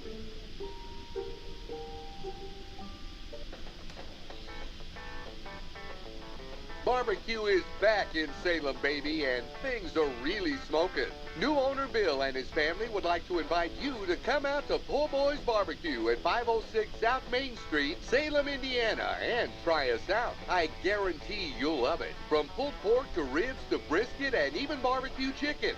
We have something for everyone. They have kids' meals, burgers, and even smoked wings. And if you've never heard of our haystack onion rings, you've got to try them. And you'll also love our #1 bestseller, the Pig Pin, which features a heaping plate of steak fries covered in cheese and pulled pork. Just $10.95 or get 2 sides for just $2 more. Not sure what you want? Try the sampler platter, which gets you ribs, brisket, pulled pork, barbecue chicken, smoked sausage, and 3 sides for just $23.95. Bill has fed NASCAR drivers, musicians, and NFL players. And they're open now here in Salem and ready to serve you and your family. Come in and see Bill and his family today. They'll be having a grand opening coming soon. Stay tuned to WSLM for more information. Call them at 812-570-0020 for carryout. Or come in for some of the best barbecue you'll ever eat. And remember, at Po' Boy's Barbecue, they only smoke the good stuff.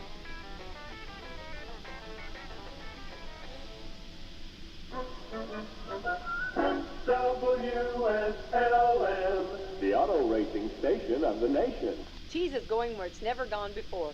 To the bottom, Papa John's is flipping the pizza over and putting it underneath the crust. Papa John's Crispy Parm Pizza features their thin crust seasoned with a blend of shredded Parmesan, Romano cheese, and can be ordered with your choice of toppings. The Crispy Parm Pizza gives you an added crisp bite provided by the cheesy crust baked to perfection. Enjoy the Crispy Parm Pizza with 1 topping for $12.99 and get one in time to celebrate National Pizza Day on February the 9th. Call today 812-883-3369 for order to pick up or delivery. Or use the Papa John's app to start earning Papa Rewards. Better pizza, better ingredients, Papa John's. This is Becky White from Wslm, and I'm here at the beautiful John Jones showroom in Salem, Indiana for the John Jones Auto Minute. Hello, and this is Jalen Hoare at John Jones Auto Group. Temperatures are on the rise, as are the deals at John Jones Auto Group. Your local John Jones invites you to get out of your seat and on your feet and to come walk the loads of inventory at our stores. With over 700 vehicles in stock and an ample amount of discounts available to you, I would head this way before you miss out. If the weather is too hot, those hot deals can also be found online at johnjonesautogroup.com. Set up your visit today by calling 812-570-4548. Again, that's 812-570-4548. And we look forward to seeing you at a John Jones location soon. I'm Jalen Hoare at John Jones. And remember, you see so many because they paid so little. Chemicals banned in this country decades ago. You've heard us talk about MyPillow for years on this show, and now they've got My Coffee direct from the mystore.com website. Go to mystore.com, enter the code BUBBA to save 25% off your order of My Coffee, or find a link at rickandbubba.com. Who's planning to do some spring cleaning this year? Dust those hard-to-reach places, clean out that closet, you know the one. Here's our advice. Clean your house and then protect every inch of it with Simply Safe Home Security. We recommend it to everyone. Simply Safe is designed with cutting-edge technology and backed by 24/7 professional monitoring. In an emergency, agents use Fast Protect technology only from Simply Safe to capture critical evidence, so you can get priority police dispatch. 24/7 professional monitoring service costs under $1 a day, less than half the price of traditional home security systems. You can lock and unlock your doors, access your cameras, and arm and disarm your system from anywhere. Customize the perfect system for your home in just a few minutes at simplysafebubba.com. Go today and claim a free indoor security camera, plus get 20% off your order with interactive monitoring. That's simplysafebubba.com, or visit rickandbubba.com under the sponsors. There's no safe like Simply Safe.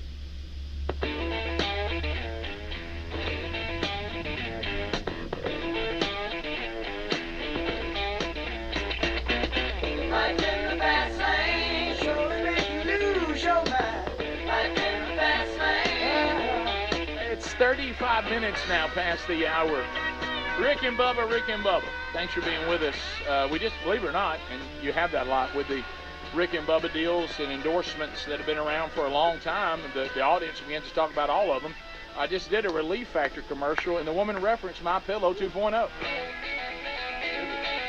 So here's MyPillow 2.0. MyPillow.com/Bubba. Let me tell you something. Right now, if you don't have the 2.0, I mean, this new pillow, and think about it, you know, Lindell said it, I didn't really want to do anything to the MyPillow because it was pillow perfection. And then he was introduced to a new temperature regulating technology, keeping you comfortable throughout the night. Loving ours, loving it so much that I told you Sherry took mine from me and I've had to order me another one. It provides a cool surface. It's engineered for comfort, has a new fabric that dissipates heat and humidity to create a cooling sensation that maintains that surface temperature the way you like it all night long. You can get yours right now, and they've got a great deal going on the MyPillow 2.0. They have a 10-year warranty, a 60-day money-back guarantee. They got 4 loft levels. They're machine washable and dryable. So you can get yours right now by going to MyPillow.com/Bubba. Giza sheets right now as low as $29.98. The MyPillow sandals also on sale, and spring's here, $19.98. Beach blankets and beach towels, here comes summer, 50% off. And the MyPillow 2.0 is still buy one, get one free. So do all that right now by going to MyPillow.com/Bubba. MyPillow.com/Bubba. Updating you, Children's of Alabama, the bid's still $12.50. That's the highest bid. If you can bid higher than that, you can do so and make your way to the Children's of Alabama Indy Grand Prix at Barber Motorsports Park in Alabama this weekend. If you got the biggest bid, you will get tickets, and obviously that's part of the package, but you also get to ride in a 2-seater Indy car with an Indy driver around the track prior to the race on Sunday. How about that? So, and we're going to cut that off in 13 minutes. So if you can bid more than $12.50, you need to do that right now. Bubba, I'd like to introduce you to this young fella here, Michael Helms. That's Dr. Helms, I presume. Dr. Helms, I presume. Helmsy is back with us. Hey, Coach, bullyhead, Coach. By the way, I know Greg won't do it because he was out today because he's saving puppies by hand feeding them. The font on these commercials and the way y'all did it is better than what I normally get. Okay, yeah. Just cut and paste into pages. I like this font right here. Okay. Make a note. Make a note of that. But I'd like to see you walk Greg through that, by the way. But anyway, I know that I should enjoy it today, or maybe there'll be more puppies. Yeah, well, it's done for the week, so you got it this week. Okay. But anyway, it's just an easier font to work with. Copy and paste. Yeah. But anyway, so Helmsy, you decided to coach tennis at the college level. How about I don't even know where to begin on this thing other than go 6 months ago. Good night, look at that. Yeah, I'm sorry. Well, I'm glad Greg's not here today. I started to say, he gave that same speech this morning when Greg cut him off before. Well, even some parts are even worse, and I'll leave out just because there are emotional things to this. Well, don't do it with Greg here. But let's just start here. So, to your point, Rick, my life has been completely flipped upside down the last 6 months. A couple years ago, I got USPTA certified because I wanted to teach and coach tennis. Tennis has been in my life for 20 years now, and I thought, and Bubba's a big part of that. Yes, and he is. That story. You're not alone. And so, Bubba's tennis children are everywhere. My thought was. Man, I hope we running around everywhere. Man, I hope we continue to do the show as long as we can. But when this thing does end, I got to have something to do. I'm still relatively younger than y'all, and I got to have a full-time job for 20 more years. Right. What I want to do in my life. Right. So funny, so do we. So I went down the tennis path and have enjoyed that part of it, and coaching juniors and all that. And I got an opportunity in the fall to go be a volunteer coach for the UAB men's team. That quickly turned in, and I mean quickly, within a month and a half, 2 months, turned into a full-time position with UAB. Our assistant coach left, took the head job at Jacksonville State. He's taken over the men's program. There was an opening. Coach DeSanto interviewed a few people and then said, Helms, would you like to do this? And my first response was, I would love to do this, but I'm not leaving the show yet. And he said, you don't have to. And I thought, okay. So we worked through that. Here we go. And so I've been thrown into this full-blown Division I full-time assistant coach, and it has been special. It has been awesome. And I have found out real quick that this is what I want to do when that time comes. And so hopefully Coach DeSanto will stick around for a couple years at least so I can continue to gain experience and then one day get a head coaching job myself. But this year has been awesome. We went 21-7. That has not happened at UAB in quite some time. Matter of fact, I think the history of this is there's only one team to have 22 wins in a season, and we're at 21. I'm not bragging. That That's shows just you what how happened. that shows you how special this year has been. Not trying to bring your attention to us. That's just what happened. Well, I mean, just a fact. People want a recap, and that's what it is. We're currently ranked in the top 70. We're actually in top 70. Top 75 is where you want to be in tennis, and I explained that this morning. Some people will listen to that and go, 75? That's ridiculous. But when you're dealing with an Olympic sport with international, 80% of our student athletes in tennis are international. You're pulling from the world, not just the United States. Right. And so it's a big deal to be in the top 75. That was a goal. I think they started the season last year at 188. Yeah. We're at 70 now. Yeah. So it's been we've got 4 seniors that are going to be tremendously missed. They're going to go on. A couple of them are going to go on and continue to play. They'll play some futures. They got an opportunity to play professional tennis. A couple of them are going to go use their degree. One of them's going to teach and coach tennis. And then we'll do it. We'll get together and do it again in the fall, starting the fall season. So I didn't know I was going to have to worry about NCAA and transfer portals and equipment and bus driving, driving a bus. Hey, Coach. Goodness gracious, scholarships and what money we can offer here or there. And I went through the signing process of 3 guys, one from Mexico, one from the Czech Republic, and one from the United States. So I've been able to go through all that. So your Spanish came in handy. It really did. I knew it would. Yeah, absolutely. You knew it would. Me llamo Bullethead. scheduling. I mean, scheduling is a nightmare in tennis. I can't even know how to do it. It's crazy. These sports that play during the week, I don't know how they do it. And by the way, we're changing conferences, so I'm having to go through that. So we're currently in the Conference USA. Starting in the fall, we go to the American. So that's a whole different thing. We're also changing our brand, our apparel brand. We're Under Armour currently. That's changing. We don't know what to yet, so we're having to work through that. There's so many things that have been thrown at me this year that I am learning so much about this business, and I can't get enough of it. What about the travel when you have to drive the bus? I mean, Yeah. you've seen some interesting things. I have been driving the team. We have, and Adler, you have to help me with this because I don't know whether to call it a 9-passenger or 11-passenger. It is a huge Mercedes Sprinter. And we can get 11 people in it, driver, passenger, and then 9 guys in the back. So is that considered a 9-passenger or 11? That's a really good question. 11. I guess 11, but maybe even technically 10 because you got 10 passengers and one driver. Okay. Well, that's how. Maybe call it a 10. I don't know. So we travel with 11 total, 2 coaches, 9 players.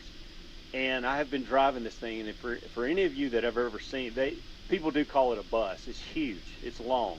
And I've gotten used to driving it. And I spent 8-9 days in driving to Houston and back in it. We've gone to Georgia Southern, which there's no easy way to get there. We've gone to Tampa. I drove to Tampa in it, guys. Went that far. Tampa's I was at Tampa Friday, but I didn't drive it. So it's been, I enjoy driving it actually. Now what's funny You look is sleepy, I don't have a gigantic truck, but I got a pretty big truck. Yeah, but it's not. When I get out of that and get into the truck, I feel like I'm in a smart car. Yeah, it like is a go-kart. so weird to Who drive. wants to stop at Buc-ee's? Raise your hand, boys. There's a lot of that. There's a lot of voting for, when you're on the road with the guys, a lot of voting on what restaurants to eat and stuff like that. But it's been awesome. And so we, speaking of driving, the guys, we played Saturday. So we played Friday, beat Rice. Then we had Middle Tennessee, which we knew that was going to be a tough deal. They're top 25 team in the country. Wow. Real good. And we knew that was going to be a tall task. And so we finished up the match at, I guess, around 3 o'clock, 2:30. And I started hearing murmur campaign. Hey, we leaving today or tomorrow? We going back home today or tomorrow? Man, it'd be good to get back today or tonight. No. And so I said, guys, here's where we're at. And Coach DeSanto was actually staying in Houston. He coaches the #1 American wheelchair player in the country. Did not know that. Yeah, phenomenal. And he trains out of Birmingham, so I see him all the time. You're just full of little stories. He was actually playing in a tournament in Houston too. And he came to a couple of our matches and those type of things, but Justin said if he makes it to the finals, I'm going to stay and fly back, and I'll just let you go on back whenever you want to. If you want to go back Saturday, you want to go back Sunday, whatever. So smart. By the way, when he got back, missed his flight, got back this morning. Oh, wow. He just texted me a few minutes ago. Said, you think your trip was bad? I've been at the airport a long time. That's what you get, Coach. Yeah. So I started hearing the guys going, hey, listen, we want to go back. Look, they're done with Houston. Fanos, one of our Greeks, is flying out on Monday. Wojciech said he had some kind of final. He's a Czech Republic. He had a final that he needed to study for. He wanted to get back. Roman's had to move out of his apartment. Now, who's he's Roman? a Czech. Where's He's he a from? Czech Republic guy. But it's like you're coaching the ride. It's a small Listen, world at Disney World. we have 7 countries represented: Serbia, France, Czech Republic, Spain, Bolivia, United States. I'm missing one. How can I be missing one? Did I say Czech Republic in that list? Yeah. No. Lithuania. Greece is the other. And so we got 2 Greek guys. And so anyway, so I start hearing this, and I said, all right, listen, if we're going to make this work, we need to be headed out of town by 4 o'clock. And what that means is, by the way, we stayed at Airbnb, which is a whole different discussion. Wait, how many people? 11. Whoa. 11. Oh, coming back. Big mistake. Wait, you did Airbnb with 11 people? And 2 bathrooms. Hey, I'll say this. You know how you learn things as a coach, and you make these decisions, and you go, well, I won't do that again? That was one of them. All right, is that on the list? Won't do that again. Won't do that again. Airbnb, I got to hear about this. 11 people. 11 people, 2 bathrooms. I think the van is technically an 11-passenger van. You count everybody. That's Okay. right, Adam. Needed that. I think you count everybody. Thank you. I think Bubba, Rick and Bubba.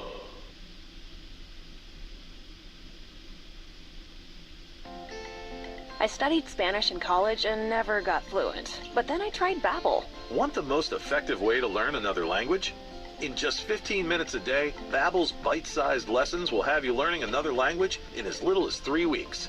Babbel is all conversation-based, so it gets you speaking quickly about things you actually talk about in the real world. You'll really see a difference in how you can speak and how conversational you can be in just a few weeks. Babbel isn't just lessons. You can listen to podcasts, play games, watch videos. You can even take live online classes with a language teacher. There are so many ways to learn with Babbel. The lessons online and in the app make it easy to learn from pretty much anywhere. University studies have shown that using Babbel for 15 hours is equivalent to a semester of college Spanish. If you want to learn a new language, there's no better way than Babbel. Go to Babbel.com to try for free. That's Babbel.com. Babbel.com. You'd never knowingly feed your dog sawdust, but it's one of the most common fillers found in dog food today. Even the ones labeled healthy can contain powdered cellulose, otherwise known as wood pulp. I'm veterinarian Dr. Marty Goldstein. Your dog needs a biologically appropriate diet. That's why I developed Nature's Blend, a freeze-dried raw food, premium cuts of meat, omega-3 rich seeds, and superfood veggies and fruit. This is my dog Cleo. She's a 10-year-old Chihuahua. Before we started Dr. Marty's food, she was really not spunky, a lot of digestion problems, joint pain. Nature's Blend is made in North America and is pantry safe. Now she acts like a little puppy. She's running around. For a limited time, save 54% off Nature's Blend and receive a free pack of premium dog treats. Go to drmartypets.com/free treats or text free treats to 511-511. I guarantee it with a 100% 90-day return of your purchase price. Message and data rates may apply. You may receive up to one additional text. Text stop to opt out. Paid for by Dr. Marty's Pets. Paid for by Christian Care Ministry. Let's see, if something costs less, but people are happier with it, that sounds like something to look into, and that's MediShare. Maybe you've heard switching to MediShare to pay for healthcare can save the typical family $500 a month, and that's huge, but it's also true that people are way more satisfied after making the switch, too. The customer satisfaction rate for MediShare is double that of the typical health insurance plan. MediShare works. It's been around for more than a quarter century, and members have shared more than $3 billion of each other's bills. People love having telehealth and a huge nationwide PPO network. So, yeah, you can save a ton and like it better. Imagine being happy with how you're taking care of your health care. So if you're self-employed or part of the gig economy, or you just want a plan you're happy with, you can call right now and get a price within 2 minutes. Very, very... This is Boomer Esiason with the CBS Sports Minute. 13 years ago, Drew Maggi signed with the Pirates at PNC.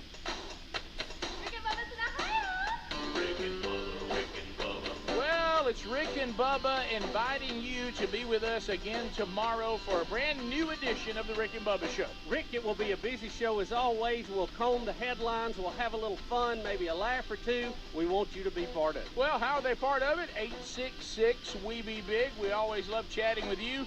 Catch us tomorrow on the Rick and Bubba Show. Rick and Bubba, Rick and Bubba.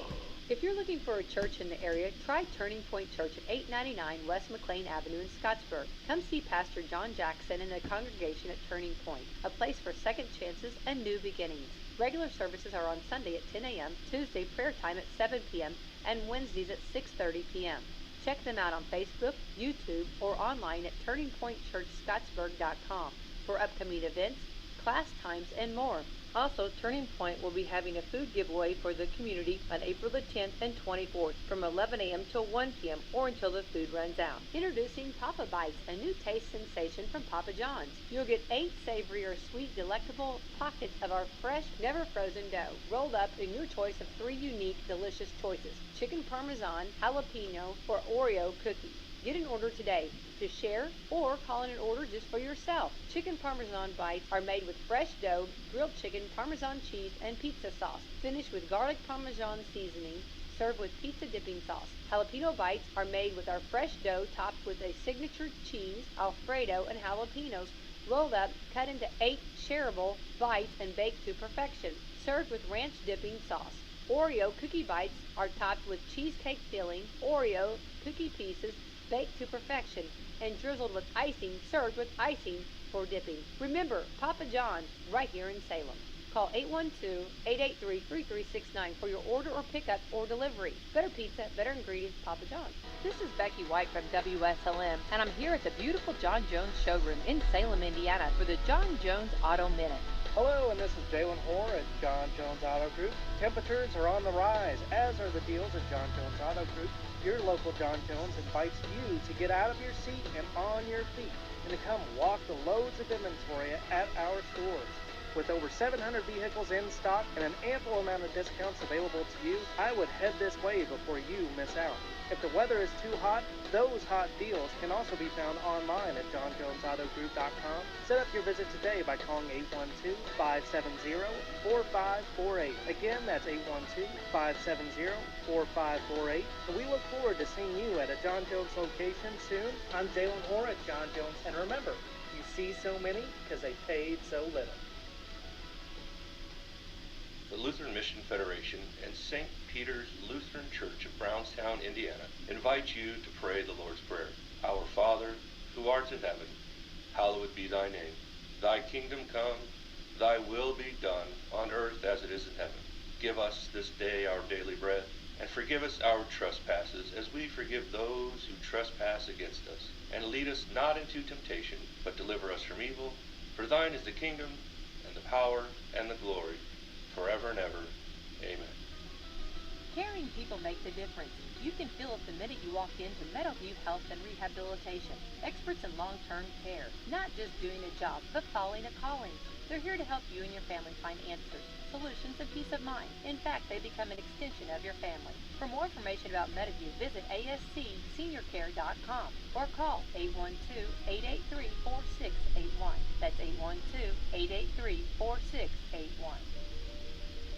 Hi Salem, this is Mayor Justin Green. I'm seeking a second term in the upcoming primary election to continue to work for you and the city of Salem. In the past 4 years, we've made major improvements to the water treatment plant, increased the water capacity of Lake John Hay to extend the community's water source, and also have worked to pave local streets and are currently rehabbing the infrastructure here in the city. There are a lot of projects going on at the same time, and we have some growing pains for our residents and visitors. But if you'll trust the process, Salem will be much better. We've also made great improvements at Lake Celinda to make it a recreational facility to the public, with extra walking and bike paths and much more to come. I've been working for the residents of Salem since 2007, with 12 years on the city council, and in my 4th year as our mayor. I know where I want to be in the next 4 years, right here working for you to make our city the best it can be. I'm Justin Green, and I appreciate your vote on May 2nd. Thank you. Paid for by the committee to re-elect Justin Green for mayor. This is Boomer Esiason with the CBS Sports Minute. 13 years ago, Drew Maggi signed with the Pirates at PNC Park and told his mom, "This is beautiful. I could see playing here one day." Yesterday, after enduring 1,155 minor league games, the 33-year-old third baseman, who personifies grit and persistence, if you will, finally donned a Pirates uniform. I'm Boomer Esiason. If trying to fill open positions fills nothing but your calendar, then you need Indeed. Their powerful hiring platform makes it easy to attract, interview, and hire candidates, all in one place. Find your next great hire visiting Indeed.com/credit. Wendy's $3 breakfast deal is a bacon or sausage egg croissant plus small seasoned potatoes for $3. It's the breakfast that don't miss. So if you did miss Wendy's breakfast, don't imagine. Fresh cracked eggs, sizzling sausage, crispy bacon, and block out those hot, buttery, flaky croissants. Croissants don't really make a sound, but if they did, for a breakfast that don't miss, Wendy's is that breakfast. Choose wisely. Choose Wendy's $3 breakfast deal. Limited time only at participating U.S. Wendy's. Select a request $3 breakfast deal to obtain discount. Not valid for a la carte or combo orders. Get 15% off when you buy a set of BrakeBest Select or Import Direct brake pads and 2 rotors through April 25th at O'Reilly Auto Parts. O'Reilly Auto Parts. 15 minutes They couldn't before believe they you closed. walked in. So I We have a bus. walked in and I said, "Listen, I know y'all are trying to close, but can y'all put some burgers on the griddle and let's get this thing going? We'll take them to go." And they were like, "Done." Okay. So I said, "We don't have to flip chairs, don't have to eat in here. We'll just get it and go." I liked it to go. By the way, a listener was in there ordering food. recognized and started talking about the show. He loves the show. Now he comes from more of the Greg Burgess form. Understood. And so when a couple of the players were cussing and saying some things in some different languages, he thought it was funny, and that's why I give that to Greg. That's why Greg's not your assistant coach. So we made it back safe and sound. We did stop off a couple times for coffees and stuff like that, and I think I did. I hit a 5-hour energy about 11. I bet you did. Got to get home. And so did. And so never once was like, man, I'm tired. I don't want to do this. I was excited by the time we got back, and then I was in my bed at 3:55 Did they see Bullet Head's relaxed side? They did. Okay. I kind of, the whole season they've seen. That side of coach you don't get to see much. I know, and I let my guard down on several fronts on the way home, and I think they loved it. There was a couple things throughout the week that I did that they didn't see coming, and they were happy about it. They were excited to see that side. I think they appreciate the other side of me, but at the same time, they didn't know that I could go the other way, and because they don't really listen to the show, so they don't know the silliness and the things that I will actually do, like when Greg and Speedy asked me to do things that I wouldn't normally do, and I do them. Do you ooh them any? Oh yeah, Okay, they get oohed good. a lot, Ooh. and so I can hear the ball. So we made it back safe and sound. But the biggest story, I think, and the biggest learning experience for me was never will I ever do an Airbnb with a team again. Now, if Coach DeSanto makes that decision, there's nothing I can do about it. But